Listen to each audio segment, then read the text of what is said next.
Bonjour, je suis le pasteur Eman et j'anime l'émission Le Pain Vivant Quotidien. Cette émission est née d'un désir profond qui brûlait dans mon cœur de voir les enfants de Dieu, les enfants du Seigneur Jésus-Christ être enseignés, équipés et qui puissent grandir jusqu'à la stature parfaite de Christ. Et donc cette émission est diffusée tous les jours du lundi au samedi de 7h à 7h30. Sans plus tarder, je vous laisse suivre l'émission. Bonne journée et que Dieu vous bénisse. Bonjour mes bien-aimés dans le Seigneur. Bienvenue dans l'émission, dans votre émission Le Pain Vivant Quotidien. Alors aujourd'hui nous allons partager sur un nouveau thème. On vient de finir le thème sur l'autodélivrance et aujourd'hui nous allons entamer un nouveau thème. Et ce thème s'intitule Le Saint-Esprit. Et justement, ce thème sera subdivisé en plusieurs chapitres que nous allons voir tout au long de ce grand thème, le Saint-Esprit. Alors, avant d'aller plus loin, nous allons remettre ces moments entre les mains du Seigneur. Seigneur Jésus, je te rends grâce et je te bénis, Papa. Merci déjà pour ton esprit qui est à l'œuvre, Seigneur, Papa. Je ne sais pas parler. Je te demande d'utiliser ma bouche, Papa. Oint ma bouche, Papa, que parole ointe puisse être mise sur mes lèvres de terre, afin que ce vase de terre que je suis soit en bénédiction à ton peuple. Dans le nom puissant de Jésus de Nazareth, j'ai ainsi prié. Amen. Donc, bien aimé, comme j'ai dit, aujourd'hui, ce n'est que l'introduction. Et à partir de demain, on va commencer le chapitre 1. De ce grand thème, le Saint-Esprit. Donc aujourd'hui, nous allons introduire le grand thème, le Saint-Esprit. Alors, j'ai dit, la dernière fois, nous avons fini le thème de l'autodélivrance. Et aujourd'hui, nous entamons le grand thème, le Saint-Esprit, parce que Jésus nous a dit que lorsqu'un démon sort d'un corps ou lorsque quelqu'un est délivré, alors le démon va dans les lieux arides. Et puis, s'il ne trouve pas un autre lieu, il va dire je rentrerai dans ma maison. S'il revient, il la trouve vide, ornée. Vous connaissez le passage biblique. Alors, il va aller chercher 7 grands frères plus méchants que lui et il va venir s'installer. Et la condition de ces derniers pire. Alors nous remarquons dans ce passage-là que Jésus dit que s'il trouve la maison vide, donc il faut que la maison, après avoir été libérée, soit remplie de l'Esprit Saint. Il faut que la maison, après avoir été libérée, soit que le Saint-Esprit prenne contrôle. La Bible dit que notre corps ou notre vie est le temple du Saint-Esprit. Donc, il faut que le Saint-Esprit prenne contrôle de la maison, afin que notre esprit ne puisse plus revenir habiter facilement dans cette maison-là. Donc, aujourd'hui, nous commençons cette grande série sur le Saint-Esprit. Bien aimé, je suis convaincu que pendant que je vais parler du Saint-Esprit pendant tout au long de cette série, il y aura des délivrances, il y aura des guérisons, il y aura des personnes qui vont être baptisées du Saint-Esprit, il y aura des gens qui vont passer par les eaux du baptême, il y aura beaucoup de manifestations spirituelles. Le ciel va bouger, la main de Dieu va bouger pour confirmer, pour attester la parole qu'il a mise sur le cœur de son serviteur que je suis,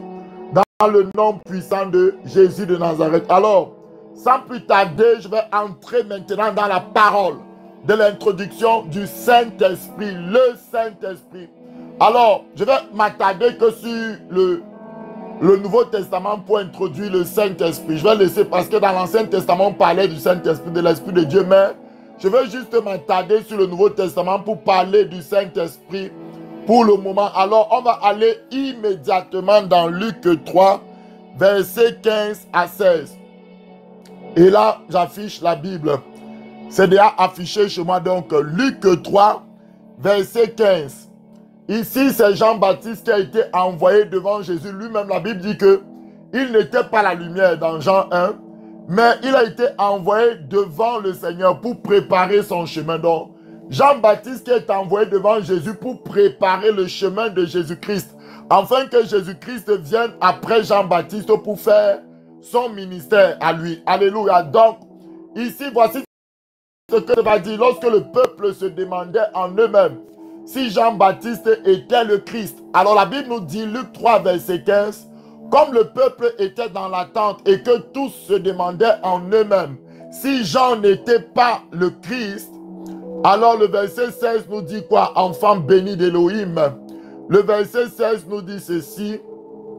Il leur dit à tous, moi, donc Jean-Baptiste, moi Jean-Baptiste, je vous baptise d'eau. Alléluia. Mais il vient, celui qui est plus puissant que moi. Première révélation que Jean-Baptiste donne de Jésus, parce que n'oubliez pas que Dieu l'a envoyé en tant que prophète pour préparer le chemin du Seigneur. Donc il est là un peu comme quelqu'un qui débroussaille, qui enlève les herbes, qui prépare le chemin du Seigneur. Et le Seigneur Jésus-Christ va venir après Jean-Baptiste pour maintenant exercer son ministère. Vous comprenez donc? Un Jean-Baptiste va annoncer celui pour qui il est venu préparer le chemin. Il va annoncer ce que, quand cette personne-là va venir, qu'est-ce que cette personne, c'est-à-dire Jésus-Christ, va faire. Première des choses, il révèle ici, que Jésus est plus puissant que lui, Jean-Baptiste. Ensuite, il continue, je ne suis pas digne de délier la courroie de ses souliers. Il révèle encore que lui, Jean-Baptiste, il n'est même pas digne d'aller attacher ou détacher les lacets. Vous voyez les lacets des chaussures de Jésus. Deuxième révélation, donc là, il est en train de montrer la divinité. Il est en train de montrer le rang d'honneur que Jésus a ou devrait avoir dans nos cœurs. Maintenant, c'est la dernière partie de ce verset qui est très intéressante. Jean-Baptiste baptisait d'eau, mais Jésus qui vient après Jean-Baptiste.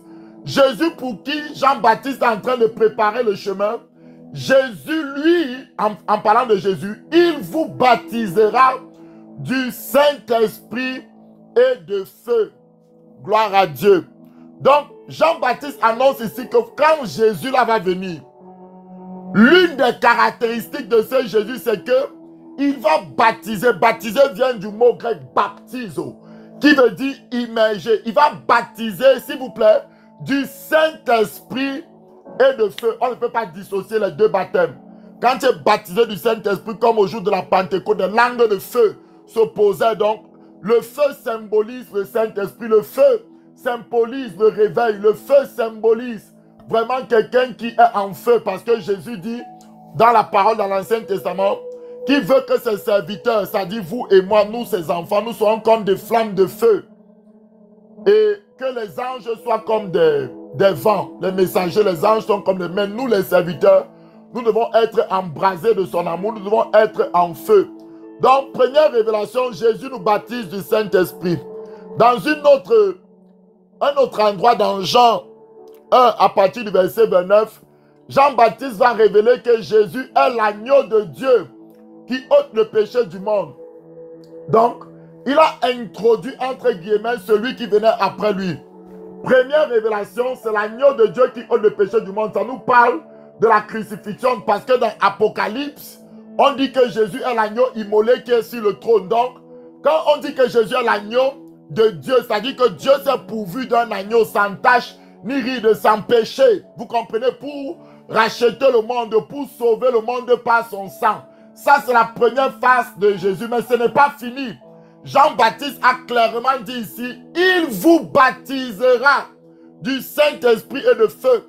Donc, même si les gens ne comprenaient qu'est-ce que ça veut dire être baptisé du Saint-Esprit, c'est quelle est cette nouvelle doctrine? Il devait, bon, on va voir, peut-être que Jésus là va faire quelque chose qu'on ne comprend pas. Il va baptiser les gens du Saint-Esprit et de feu. Donc, lorsqu'on parle de Jésus que Jean-Baptiste a annoncé, tu dois t'attendre à recevoir le Saint-Esprit et le feu. Parce que ce Jésus vient dans ta vie pour ôter le péché. Première phase, c'est la croix. Parce que l'épée de vie a deux, il est l'épée à double tranchant. La première partie, de l'épée, c'est la crucifixion, on peut dire la croix. La deuxième partie de l'épée, c'est la résurrection, on peut dire le baptême dans le Saint-Esprit et de feu. Donc, Jean-Baptiste a annoncé les deux parties de l'épée et de l'esprit.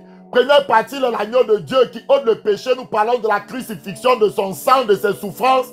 Deuxième partie, il baptise du feu et du Saint-Esprit. Nous parlons de la résurrection de l'esprit de feu pour faire les mêmes œuvres que Jésus lui-même a faites. Alléluia, merci Seigneur pour ta parole pure et révélatrice. Alors nous allons aller donc maintenant dans Jean 16 à partir du verset 5 à 7. Là j'ai pris Jean-Baptiste qui introduisait Jésus. Il nous a dit exactement ce que Jésus doit faire. Il doit ôter le péché et en deuxième lieu, il doit baptiser du Saint-Esprit. Ces deux actions doivent être rencontrées dans la vie des enfants de Dieu. Premièrement, le péché doit être ôté et rapidement, nous devons rencontrer l'Esprit par le baptême du Saint-Esprit qui vient de Jésus ou le baptême de feu. Alors, nous allons aller rapidement dans Jean 16. On va maintenant écouter Jésus lui-même. Jésus va parler du Saint-Esprit, mais à la fin de sa vie. La Bible nous dit que la fin d'une chose vaut mieux que son commencement. Jésus ne parle pas du Saint-Esprit au début de son ministère, mais quand il sait que sa mort est proche, il commence à dire les secrets terribles à ses disciples. Il commence à parler du Saint-Esprit. Alors nous allons nous positionner dans Jean 16 à partir du verset 5 à 7. Oh glorieux Saint-Esprit, je te bénis pour ton amour. Merci d'être venu dans nos vies. Merci de nous accepter. Merci de nous guider chaque jour. Tu es si précieux pour nous, Seigneur Jésus. Nous te bénissons. Jean 16, verset 5. Merci Seigneur pour ta puissance. Merci Seigneur pour ta gloire. Jean 16, excusez-moi, verset 5. La Bible nous dit ici, c'est Jésus qui parle à ses disciples.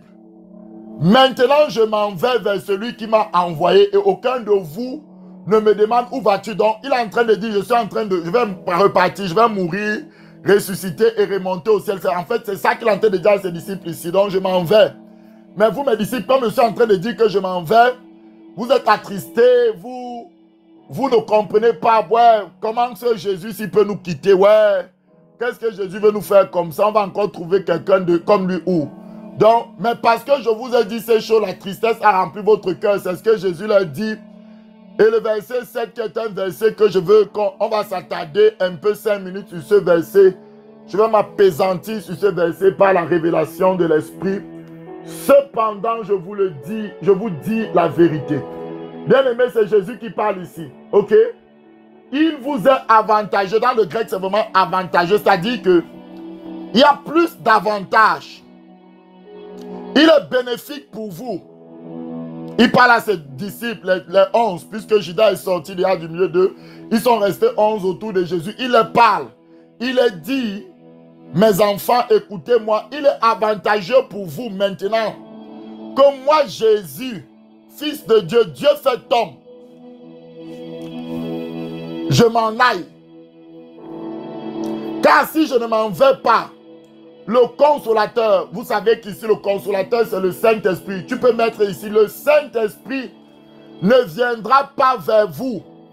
Mais si je m'en vais, je vous l'enverrai.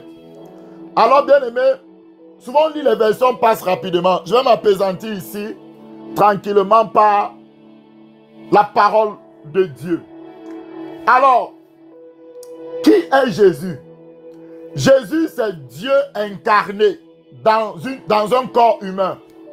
C'est-à-dire que de nous tous qui sommes devenus une nouvelle créature, des enfants de Dieu, il n'y a personne qui représente Dieu comme Jésus, parce que la Bible nous dit dans Colossiens 2 à partir du verset 10 qu'il est la plénitude de la divinité. C'est-à-dire, quand je parle de représenter Dieu, c'est-à-dire qu'il n'y a personne sur terre qui était capable d'exprimer Dieu dans toutes ses facettes comme Jésus.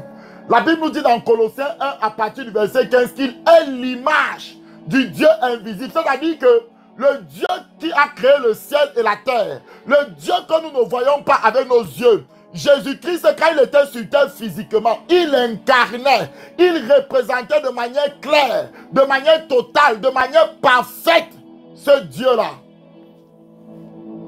Nous avons connu le péché avant de devenir enfants de Dieu.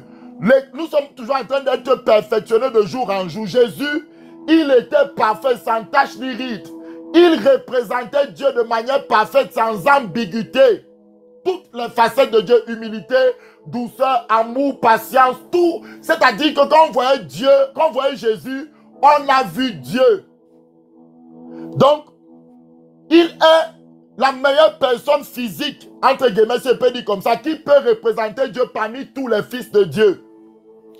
Et on va le lire même dans Hébreux 1, avant de revenir ici. Saint-Esprit, je te bénis pour ta parole prophétique, pour ta parole merveilleuse. Parce que, Seigneur, tu es en train de nous apprendre quelque chose.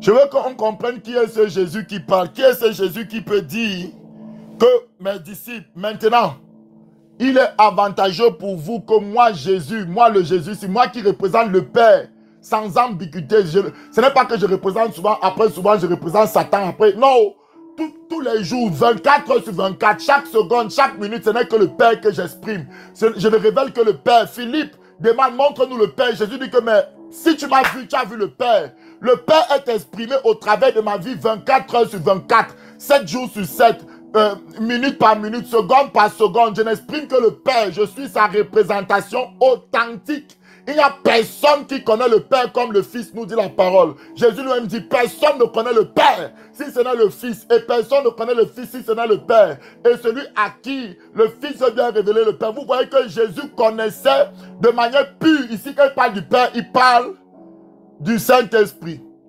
Alors, Hébreux 1, verset 1 nous dit, après autrefois, à plusieurs reprises, de plusieurs manières, parler à nos pères par les prophètes, Dieu, donc ici le Père céleste, Dieu, dans ces derniers temps, nous a parlé par le Fils, par Jésus-Christ, qu'il a établi héritier de toutes choses, par lequel il a aussi créé le monde.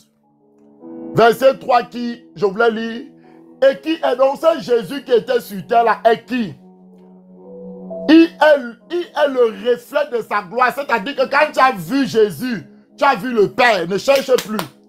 Et l'empreinte de sa personne, il exprime toute la personnalité de Dieu, ses émotions, ses sentiments. Il ne fait pas seulement la volonté de Dieu.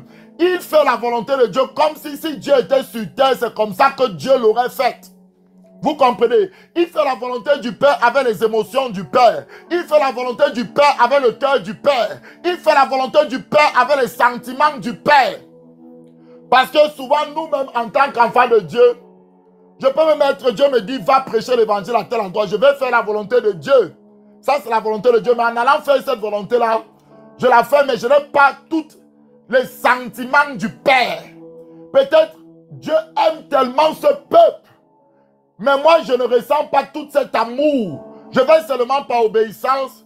Mais Jésus, lui, ne faisait pas simplement les choses. Il pouvait ressentir l'amour que le Père avait pour les foules. Voilà pourquoi quand les foules venaient à lui, il était ému, il pouvait pleurer. Il était ému de compassion en voyant ces foules-là. C'était l'amour du Père. C'était le cœur du Père qui battait dans ses entrailles. La Bible nous dit ici qu'il est l'empreinte de la personne du Père.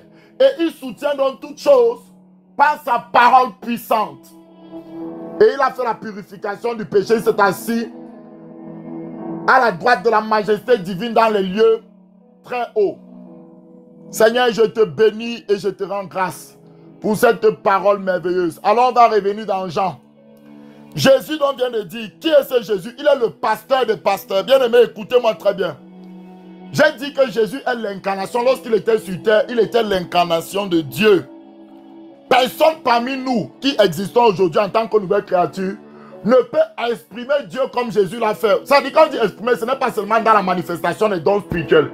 C'est dans le caractère, c'est dans la nature, c'est dans l'essence même de Dieu. Il n'y a personne sur terre parmi les enfants de Dieu qui ont existé, même Paul, tous ceux qui ont prêché Jésus, personne n'a pu exprimer Dieu comme Christ. Christ était le modèle parfait, c'est lui le tabernacle. Voilà pourquoi Paul dit, faites comme vous voyez en moi, c'est-à-dire en parlant de Christ. Imitez-moi parce que je suis imitateur de Christ. Et Paul lui-même avoue dans Philippiens qu'il n'est pas encore arrivé à la perfection, mais il court, ne regardant pas en arrière, mais regardant en avant, pour saisir Jésus. Donc il reconnaissait qu'il était toujours en train lui-même d'être perfectionné par le Saint-Esprit de Dieu.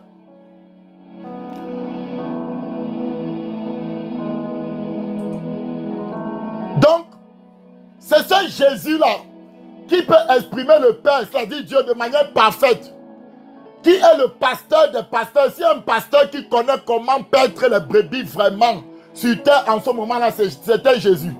Si un apôtre qui sait clairement ce que c'est que l'apostolat, comment le faire avec le cœur du Père, c'était Jésus. Si un prophète qui sait comment prophétiser selon le cœur du Père, c'était Jésus. Si un docteur qui sait comment enseigner selon les paroles du Père, il ne disait rien de lui-même, il ne parlait pas pour impressionner, pour montrer que peut-être, bon, ici, j'ai la langue française, je sais tout. Non, il parlait ce que le Père lui a montré dans le ciel. C'était Jésus, le docteur des docteurs, l'enseignant des enseignants. Si un évangéliste qui sait prêcher l'évangile avec le cœur du Père, il est capable de toucher la femme samaritaine, c'était Jésus. Ce grand ministre de Dieu, si Jésus était sur terre physiquement, donc c'est le plus grand des ministres.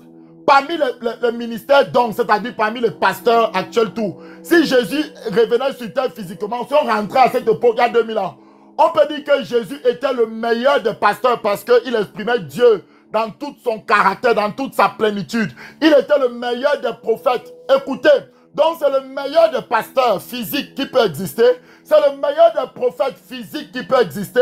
C'est le meilleur des apôtres physiques qui peut exister. C'est le meilleur des docteurs physiques qui peut exister. C'est le meilleur des évangélistes physiques qui peut exister. Donc, en termes d'équipement de l'église, il est capable d'équiper l'église de manière parfaite par rapport à tous, nous, tous les autres pasteurs, tous les autres prophètes, apôtres que nous sommes. Alléluia, bien-aimés, vous comprenez? Mais ce Jésus-là dit à ses disciples, après 3 ans de formation, maintenant mes disciples, écoutez-moi, malgré que j'exprime le Père dans toutes les facettes, malgré que je n'ai pas de péché, malgré que je suis l'apôtre des apôtres, le pasteur des pasteurs, je vous aime comme personne au monde ne peut vous aimer.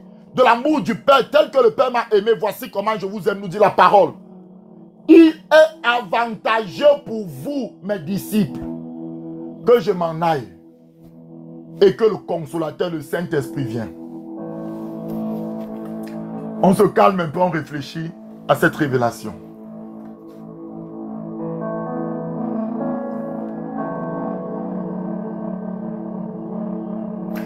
Si Jésus, qui ne faisait pas le ministère, avait des défauts, qui faisait le ministère parfaitement comme Dieu le voulait, malgré la perfection de son ministère, il reconnaît que ses enfants, ses disciples que Dieu lui a donnés, à un moment clé, ont besoin du Saint-Esprit. Il est plus avantageux pour eux, s'ils veulent entrer dans ce que le Père les appelle à faire. Ils ont besoin de recevoir le Saint-Esprit. Bien-aimés, ça nous amène à la conclusion simple. Quel que soit le ministère de Dieu, c'est-à-dire que ce soit pasteur, quel que soit l'apôtre, à un moment donné, ceux qui t'ont été confiés apôtres, ceux qui t'ont été confiés prophètes, tu dois arriver à la conclusion que ces enfants, si à un moment donné, je les ai enseigné des choses, etc., ils ont besoin de rencontrer l'Esprit de Dieu pour entrer dans une autre phase. Je vais le redire d'une manière plus simple. Il y a des choses que seul le Saint-Esprit pourra débloquer dans ta vie.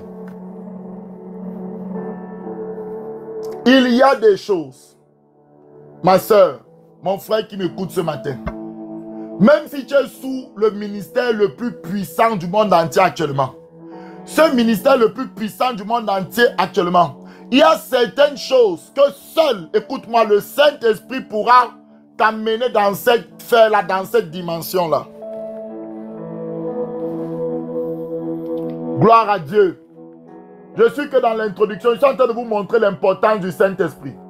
Jésus reconnaît ici que le Saint-Esprit va faire des choses pour les disciples que lui, malgré toute cette capacité divine, mais comme il est un homme, il y a certaines choses que le Saint-Esprit se réserve seul à faire dans la vie de ses enfants. Ces enfants ont besoin de rencontrer maintenant de manière individuelle chacun l'Esprit pour entrer dans ces choses-là.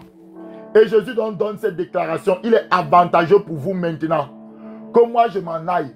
Parce que j'ai beaucoup de choses à vous dire. J'ai expérimenté beaucoup de choses avec le Saint-Esprit, dit Jésus. Mais même si je vous dis ça, ça ne vous sera d'aucun gain. Il est préférable que vous recevez le même esprit et que vous commencez à expérimenter ces choses.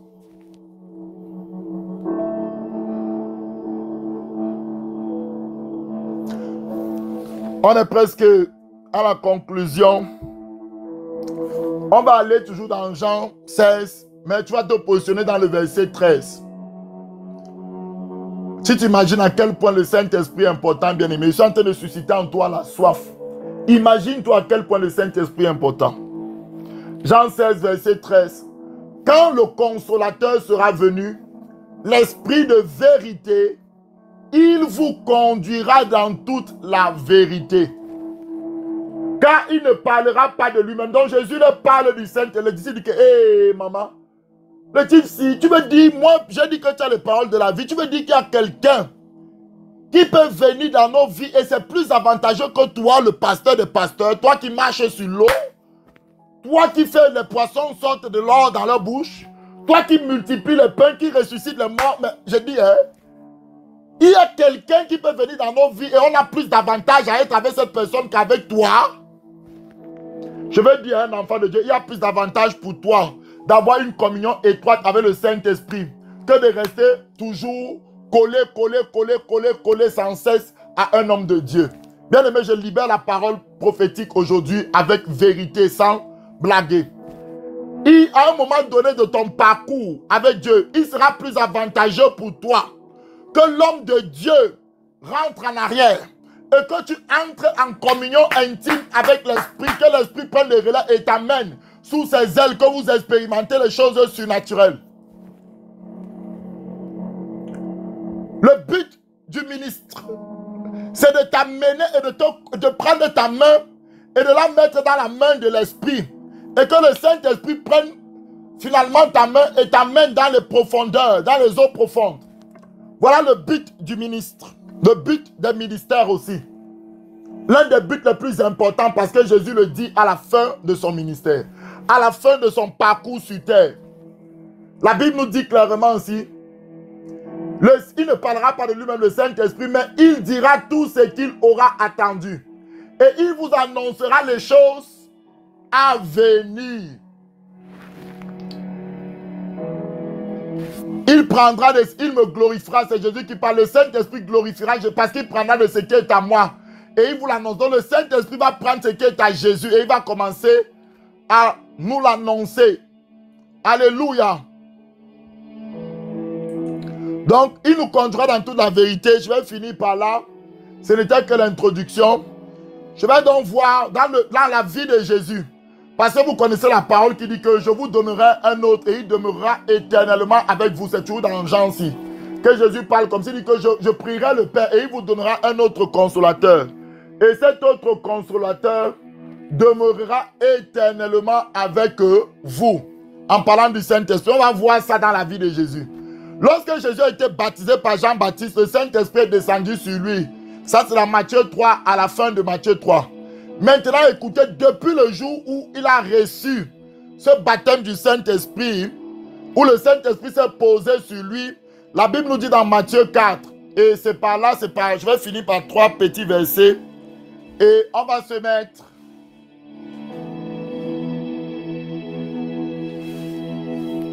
en prière. Matthieu 4. Seigneur, je te bénis. À partir du verset 1, merci Seigneur pour ta grâce. Alors Jésus fut amené par l'Esprit dans le désert pour être tenté. Donc, dès que Jésus a reçu le Saint-Esprit, la Bible nous dit, il nous conduira dans toute la vérité. Dans la vie de Jésus, cette réalité était claire. Jésus se laisse conduire par le Saint-Esprit, même s'il faut passer par les épreuves, même s'il faut aller dans le désert. Il sait que si c'est le Saint-Esprit qui l'emmène dans le désert, si c'est le Saint-Esprit qui l'emmène face aux épreuves, alors le Saint-Esprit va lui permettre de sortir, va lui donner la capacité de sortir de ces épreuves-là, de ces difficultés. Donc, il se laisse conduire par le Saint-Esprit. Première partie, début de sa marche avec le Saint-Esprit qui est descendu, il se laisse conduire par le Saint-Esprit dans le désert. Jean 5, verset 19, j'ai pris que 3 versets pour vous montrer que Jésus, dès le jour où il a été baptisé et jusqu'à la fin de sa vie, Il se laissait conduire par l'Esprit. Jean 5, à partir du verset 19, nous dit quoi? Jésus va encore parler là-bas de ce qu'il fait par le Saint-Esprit. Saint-Esprit, je te bénis pour cette parole. Jésus reprit dans la parole et leur dit, en vérité, je vous le dis, le Fils ne peut rien faire de lui-même. Jésus reconnaît ici qu'il ne fait rien de lui-même. Il ne fait que ce qu'il voit faire au Père. Le Père, c'est le Saint-Esprit qui est en lui. Parce qu'il dit dans Jean 14 que l'œuvre que je fais, ce n'est pas moi qui le fais, mais c'est le Père qui est en moi. Toute la plénitude de la divinité habita en lui. Et quand Jean a baptisé Jésus, le Saint-Esprit est descendu sous la forme d'une colonne et la voix s'est fait entendre. En lui, j'ai mis, celui-ci est mon fils bien-aimé, en qui j'ai mis toute mon affection, toute la plénitude de ma divinité, tout ce que je suis. Donc le Saint-Esprit étant en Jésus. Donc ici, quand on parle du Père, on parle du Père qui est en Christ. Donc le Saint-Esprit, donc Jésus ne fait rien que ce que le Saint-Esprit lui montre. Et tout ce que le Saint-Esprit fait, Jésus le fait aussi pareillement. C'est ce que Jésus est en train de dire ici. Donc tout au long de sa marche sur terre, c'est ce qu'il a même dit à Philippe. Les œuvres que je fais, ce n'est pas moi, c'est le Père qui est en moi, c'est le Saint-Esprit qui fait les œuvres. Maintenant, regardons. Jésus meurt, il ressuscite. Est-ce que peut-être là, il va arrêter de faire les choses par le Saint-Esprit? Non, on va voir dans Acte 1, Jésus continue à être toujours sous la conduite du Saint-Esprit, malgré qu'il a un corps glorifié, malgré qu'il a un corps glorifié, le corps de la résurrection qu'on aura le jour de l'enlèvement. Alors, tu vas te positionner dans Acte 1 et verset 1. Théophile, j'ai parlé dans mon premier livre de tout ce que Jésus a commencé de faire et d'enseigner dès le commencement. Verset 2. Jusqu'au jour où il fut enlevé au ciel, après avoir donné ses ordres par le Saint. Donc, Jésus, même après sa résurrection, parce que quand il est mort, après 3 jours, il est ressuscité, il est revenu non plus avec le corps normal, mais avec le corps glorifié. Le corps qui peut traverser le mur, le corps immortel, le corps qui ne mourra plus. C'est ce qu'il dit dans Jean d'Apocalypse. Il dit dans Apocalypse que j'étais mort, mais voici, je vis au siècle des siècles. Son trône, son règne ne passera point. Donc ici, malgré qu'il est ressuscité, malgré qu'il est rempli, il a un corps glorifié, un corps immortel, il continue à agir par le Saint-Esprit. C'est ce qu'il nous dit la Bible ici. Il a donné ses ordres, pas par lui-même, mais par le Saint-Esprit aux apôtres qu'il avait choisis. Donc, quand Jésus dit que le Saint-Esprit qui va t'envoyer là va demeurer éternellement avec toi, même quand tu vas quitter ton corps, même quand tu vas mourir, le Saint-Esprit sera avec toi. Même le jour de l'enlèvement, après la résurrection, on va faire les choses toujours par le Saint-Esprit. Vous vous imaginez à quel point le Saint-Esprit est important, bien-aimé. Donc, à partir de maintenant, dans cette série, le chapitre 1, je vais parler du baptême du Saint-Esprit. C'est la base. Il y aura plusieurs baptêmes du Saint-Esprit, j'en suis convaincu. Et puis, on va entrer dans plusieurs autres aspects de l'Esprit. Alors ici, je vais m'arrêter ici. Jésus ressuscité continue à agir par le Saint-Esprit. Il dépend du Saint-Esprit. Dès qu'il est né par le Saint-Esprit. Il a marché sur terre par le Saint-Esprit. Il a fait son ministère par le Saint-Esprit. Même quand il meurt, il ressuscite. C'est le Saint-Esprit qui l'a ressuscité. Car la Bible nous dit dans Romains 8, si l'Esprit de celui qui a ressuscité Jésus d'entre les morts habite en vous, donc il a été ressuscité par le Saint-Esprit. Maintenant qu'il a le corps glorifié, maintenant qu'il voit les anges, maintenant qu'il a le corps céleste, il n'a plus un corps terrestre. Donc, il est à la fois la jonction entre le ciel et la terre, puisqu'il est homme, mais il est aussi habitant céleste pleinement. Maintenant qu'il a ce corps-là, on peut se dire, bon, il n'est plus obligé de marcher par le non. Jusqu'à là, il donne ses ordres par le Saint-Esprit. Bien aimé, cette communion avec le Saint-Esprit que tu as commencé ne s'arrêtera jamais. Le Saint-Esprit, tu en as besoin matin, midi, soir. Tu en as besoin après ta mort. Tu en as besoin pendant ton parcours. Tu en as besoin depuis le jour où tu t'es converti. Il doit être ton meilleur ami. Ça ne s'arrêtera jamais. L'Esprit de Dieu est avec toi jusqu'à la fin du monde. Gloire à Jésus. Alors je me positionne ici, on va prier. Tu vas dire, Saint-Esprit, il est de mon avantage que tu viennes dans ma vie. Saint-Esprit, il est de mon avantage que tu viennes pour que je communie avec toi. Il est de mon avantage que tu viennes. Commence à demander le Saint-Esprit de manière désespérée. Dis, Saint-Esprit, je ne savais pas à quel point il était avantageux que tu sois dans ma vie. Seigneur mon Dieu, je veux que tu remplisses mon cœur, que tu affectes mes émotions, mes sentiments, que tu touches ma vie dans le nom puissant de Jésus de Nazareth. Seigneur, Papa, suscite la soif dans les cœurs de tes enfants. Le Saint-Esprit, Jésus a laissé l'Église sous la direction du Saint-Esprit. Jésus a laissé l'Église sous la conduite du Saint-Esprit. Il a dit, il est avantageux que je m'en aille, mais je ne vous laisse pas orphelin. Le Saint-Esprit viendra et il vous conduira, vous mes serviteurs, vous mes servantes, vous mes enfants, dans toute la vérité. Saint-Esprit, manifeste-toi. Saint-Esprit, manifeste-toi. Saint-Esprit, manifeste-toi. Saint-Esprit, manifeste-toi. Touche les cœurs, touche les vies dans le nom puissant de Jésus. Nous avons prié ce matin. Amen. C'était l'introduction. Demain, nous commençons le chapitre 1 qui s'intitulera « Le baptême du Saint-Esprit ». Que la grâce de Dieu soit avec vous et que sa bonté soit sur vous. C'est dans le nom de Jésus que j'ai prié ce matin. Amen. Merci d'avoir suivi cette émission et j'espère vraiment de tout cœur que vous avez été richement bénis. Alors, si vous avez des témoignages, des questions bibliques par rapport à certains sujets, n'oubliez pas de nous écrire à notre adresse mail qui sera mise dans la description de cette vidéo.